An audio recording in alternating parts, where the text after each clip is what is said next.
Okay, you might have seen us talking about stop signs.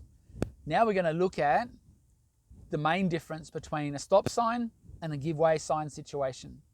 So just at the intersection ahead of us down there is a give way sign, hiding behind a pole at the moment, but I know it's there because I can see the back of the give way sign on the other side of the street. Anyway, we'll move out into the road, go down to the give way situation, and then turn left, and I'll just talk through that process.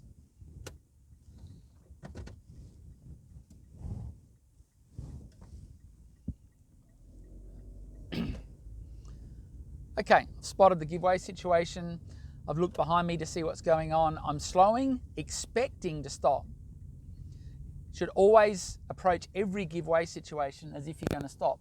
Now, because it's the give way sign, if I can establish that it's clear and safe, I can just roll through and continue into the intersection safely and happily obey the give way law, which is slow, expect to stop, give way to all traffic, and if there is none, proceed through.